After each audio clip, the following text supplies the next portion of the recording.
Hello students and welcome back to our YouTube channel Vidyam. मैं हूं Anshita Jindal, a graduate from your dream college SRCC, यानी कि Asia का India का नंबर 1 कॉमर्स कॉलेज।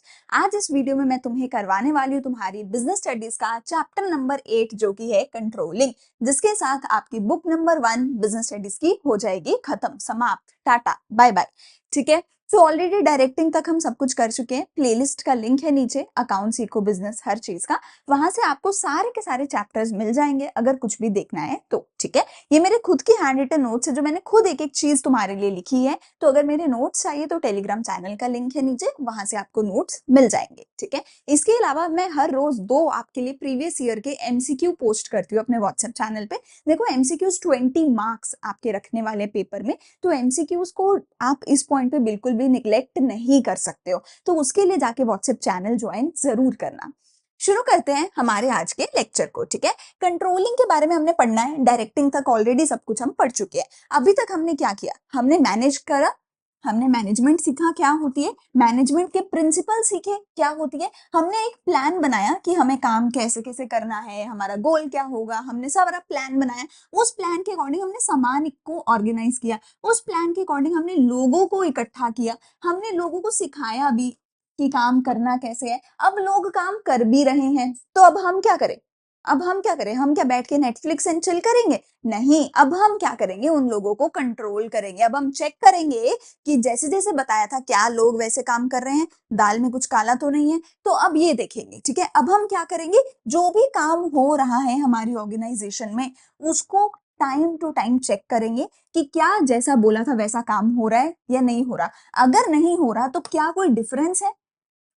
क्या कोई डिफरेंस है जो मैंने बोला था उसके बीच में और जो तुम कर रहे हो उसके बीच में? क्या कुछ भी डिफरेंस है? और अगर डिफरेंस है तो कितने का डिफरेंस है और उसको कैसे ठीक किया जाए? अगर मैंने बोला था तुम दिन में 8 घंटे पढ़ो, तो क्या तुम 8 घंटे पढ़ रहे हो? अच्छा, 8 घंटे नहीं पढ़ रहे, 6 घंटे पढ़ रहे हो, तो डिफरेंस कितने का है? 2 घंटे का डिफरेंस है। इस 2 घंटे के डिफरेंस को कैसे हम जल्दी से जल्दी ठीक करें?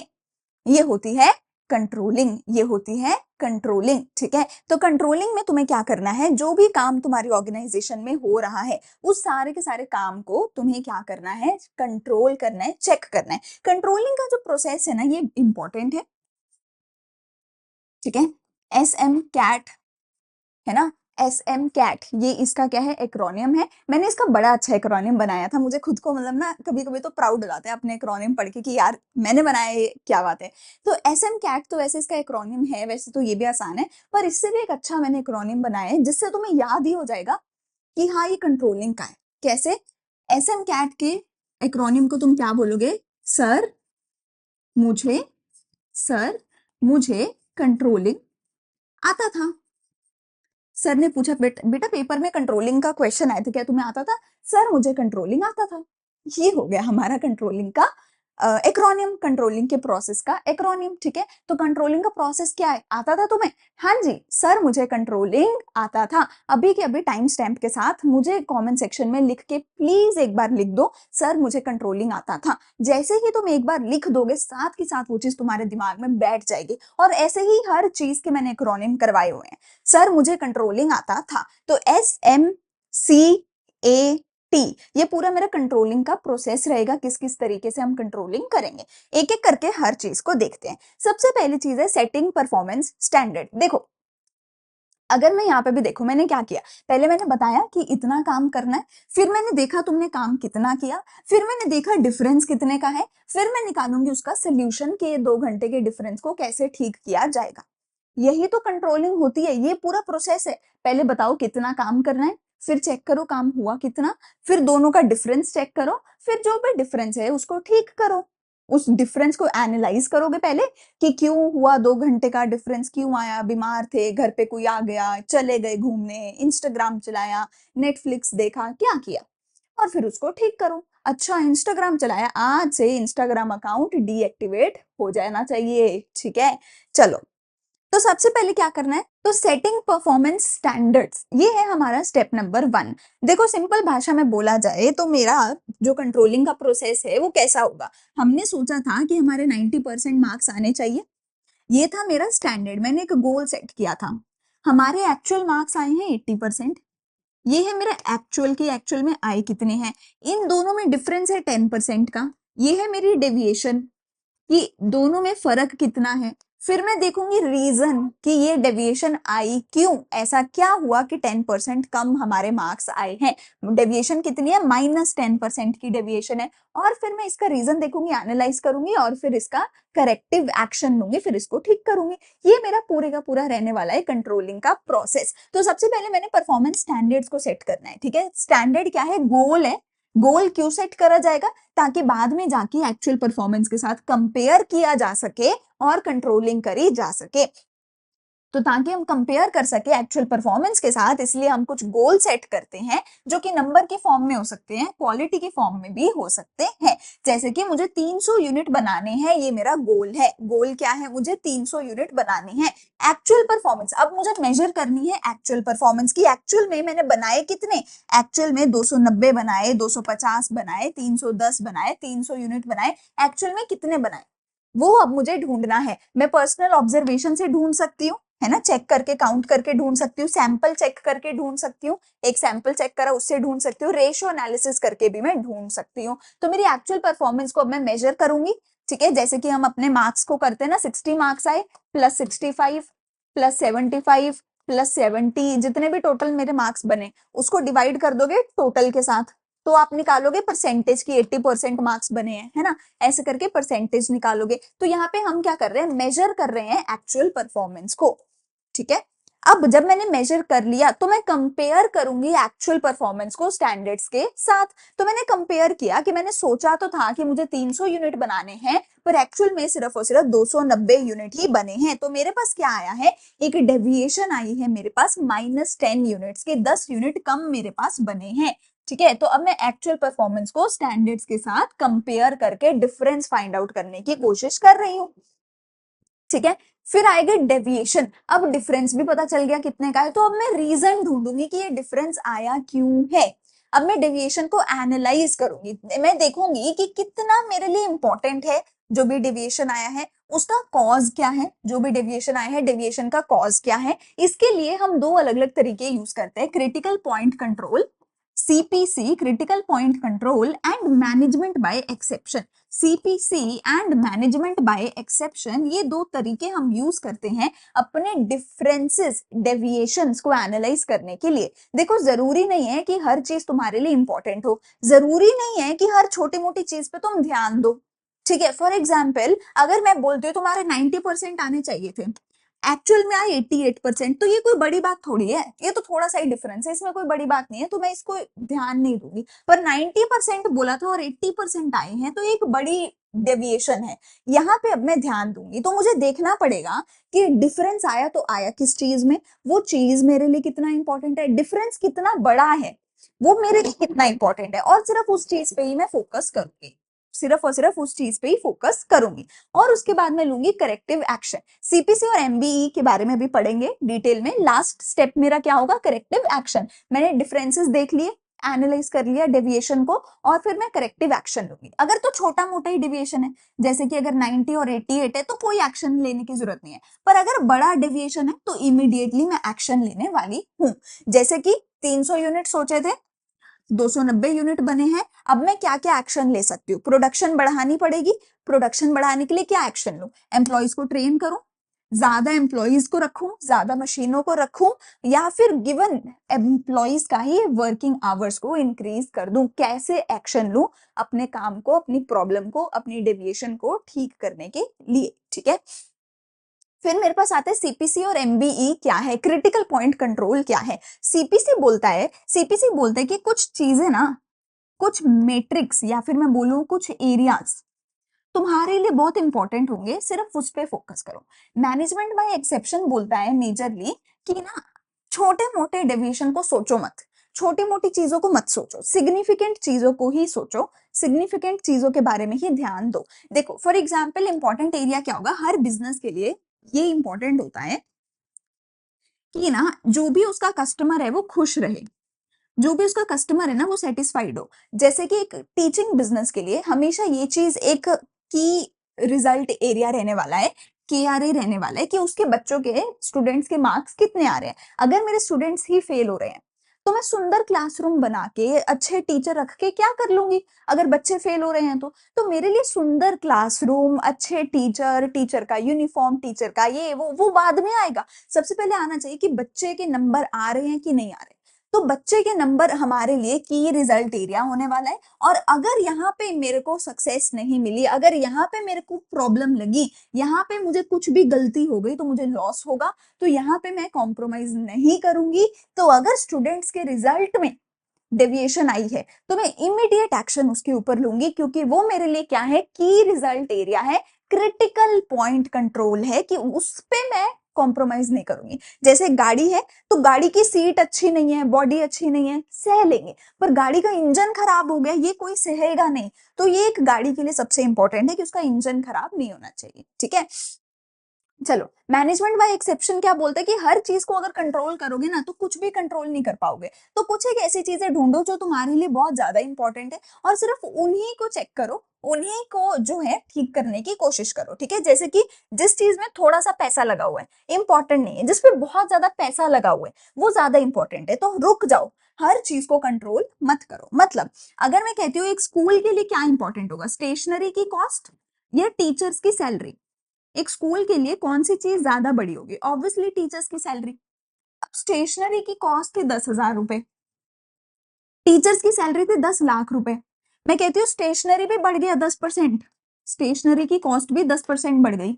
यानी कि कितनी बढ़ गई, स्टेशनरी की कॉस्ट 1,000 रुपए बढ़ गई, टीचर्स की सैलरी भी 10% बढ़ गई, यानी कि पूरे का पूरा 1 लाख रुपए का मुझे यहाँ पर जो है एक्स्ट्रा कॉस्ट पे करना पड़ेगा। तो मैं स्टेशनरी के ऊपर ध्यान नहीं दूंगी, मैं ध्यान किस पे दूंगी, टीचर्स की सैलरी क्यों बढ़ी, मैं उसके ऊपर ध्यान देने वाली हूँ। तो हम क्या कहते हैं मैनेजमेंट बाय एक्सेप्शन में कि कुछ एक चीजें मेरे लिए बहुत ज्यादा इंपॉर्टेंट है और वो उनमें भी कितना डेविएशन हो रहा है, लाइक मैं इस पे भी एक लिमिट लगा के रखूंगी कि अगर टीचर की सैलरी 1% बढ़ रही है बढ़ने दो, 2% बढ़ रही है बढ़ने दो, 5% बढ़ रही है बढ़ने दो। अगर 5% से ज्यादा का डेविएशन आया टीचर्स की सैलरी में, फिर मैनेजमेंट बीच में कूदेगी, फिर मैनेजमेंट चेक करेगी कि भैया क्या प्रॉब्लम है, क्यों प्रॉब्लम है, और सॉल्व करेगी।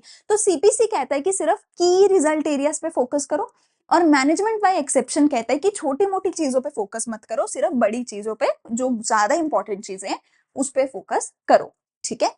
अच्छा, अब ये सारा कुछ कर लिया तो हमारे पास जो है पूरा कंट्रोलिंग का प्रोसेस यहाँ पे खत्म हो जाएगा।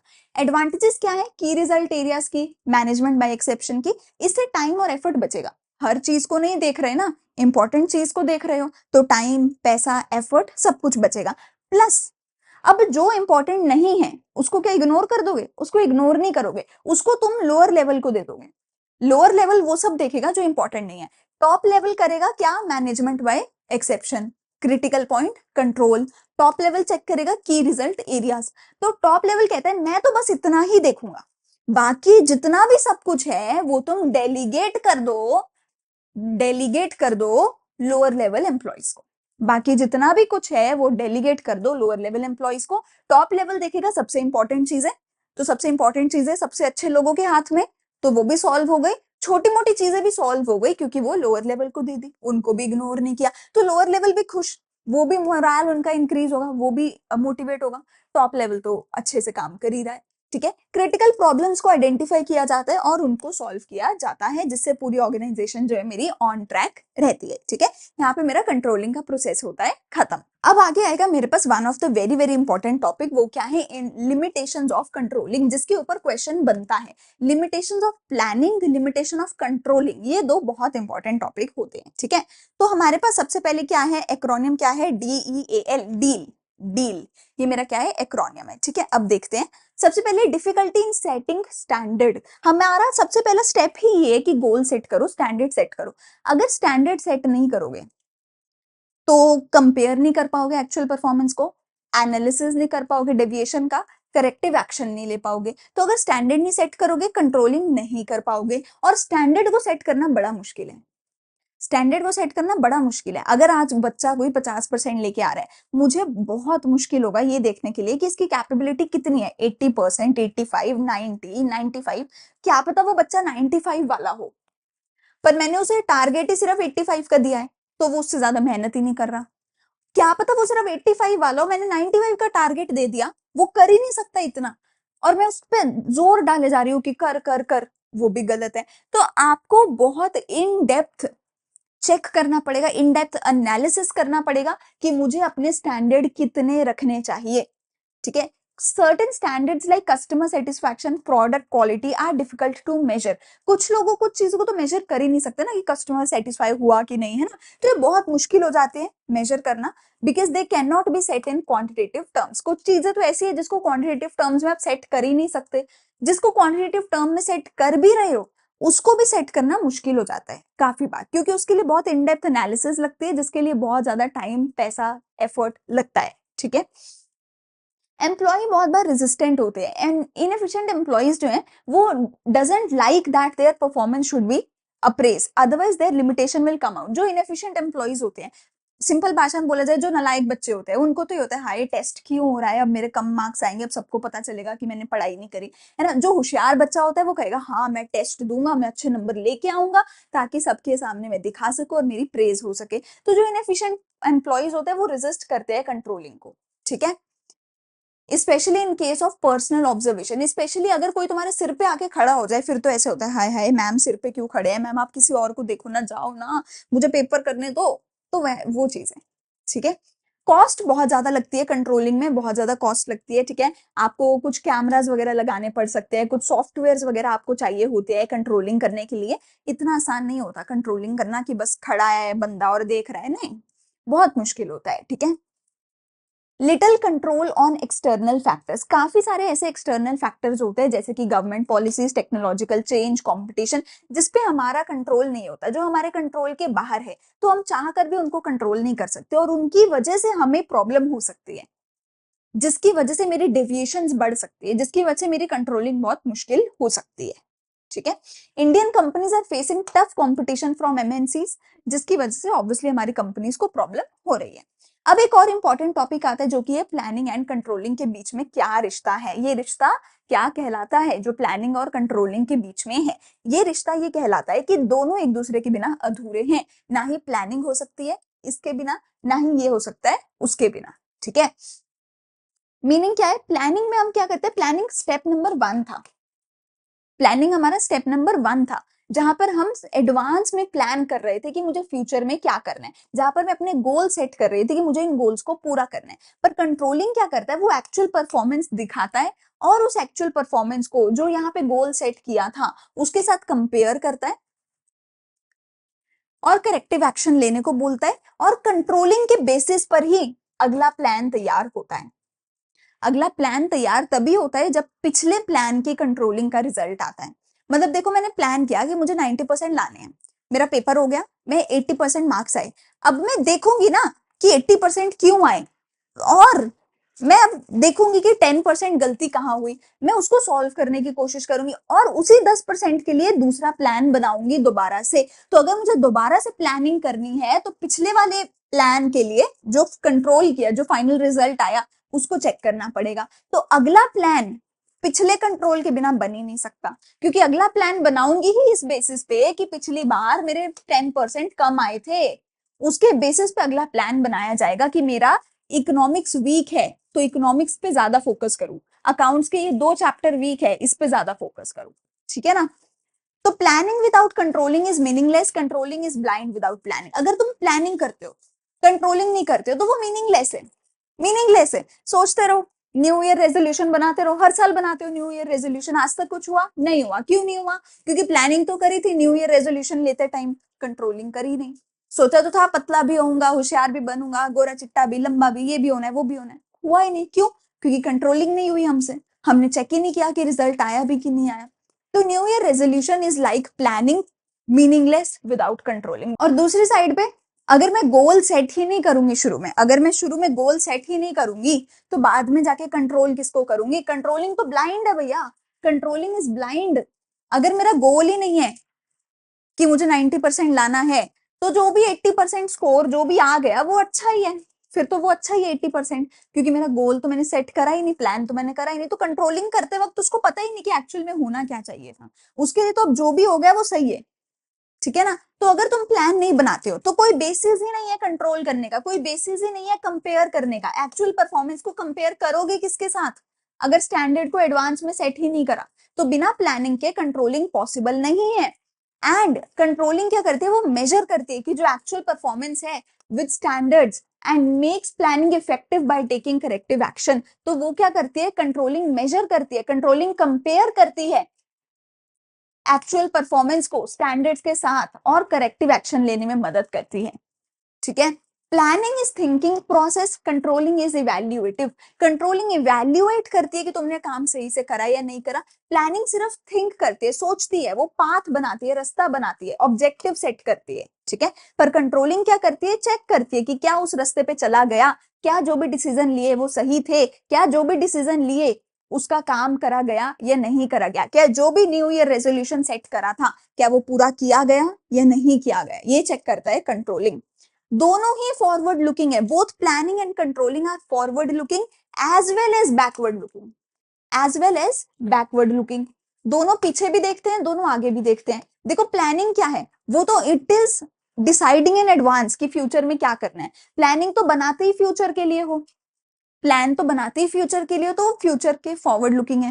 पर प्लान ना अगर आगे का बना रहे हो तो पीछे देख के बनाओगे। 9th में 80% आए थे तो अब मैं 10th में 90% लाऊंगा, तो पीछे देखा ना, पीछे देखा ना, 80% आए हैं, लाने 90% थे, 10% का डिफरेंस है, अकाउंट्स में वीक हूं तो चलो अकाउंट्स का प्लान बनाता हूं, पीछे देखा ना कि अकाउंट्स में वीक है। तो प्लान आप तभी बनाते हो जब आप पीछे देखते हो, प्लान तभी बन सकता है जब पीछे देखोगे, पीछे जो गलतियां करी उन्हीं को ठीक करने के लिए तो प्लान बना रहे हो, और जो प्लान बना रहे हो वो प्लान आगे देख रहा है कि आगे फ्यूचर में ये गलतियां नहीं करूंगा, तो प्लान आगे भी देखता है पीछे भी देखता है।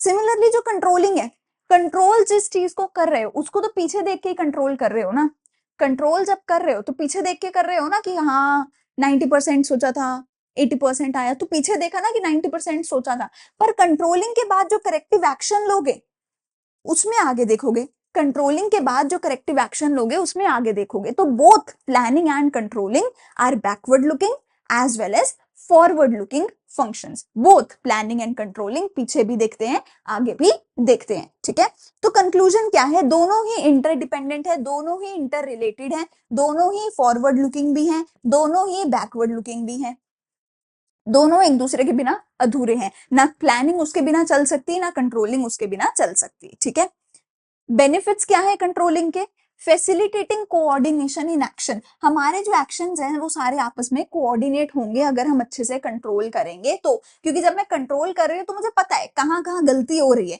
मैं सबको आपस में जोड़ती जा रही हूँ, सारी प्रॉब्लम्स का सोल्यूशन निकालती जा रही हूँ, तो सारे डिपार्टमेंट कोऑर्डिनेट करेंगे। अगर मैं कंट्रोल नहीं करूंगी तो किसी को किसी से कोई लेना देना नहीं होगा।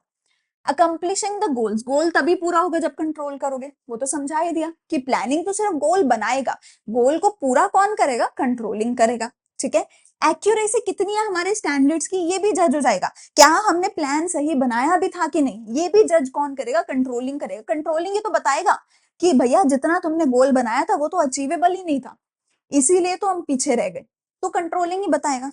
Motivation to the employees, employ को भी मोटिवेशन मिलेगी, अगर तुम एम्प्लॉय पे नजर नहीं रखोगे तो कोई भी एम्प्लॉय कभी भी काम नहीं करेगा, एम्प्लॉय तभी मोटिवेट होकर काम करेगा जब उस पर नजर रखी जाएगी, जब उसको कंट्रोल किया जाएगा।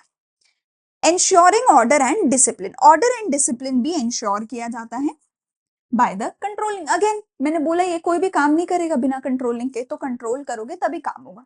बच्चों को पढ़ाते रहो, अगर बच्चों को डिसिप्लिन में नहीं रखोगे कभी मार्क्स नहीं आएंगे।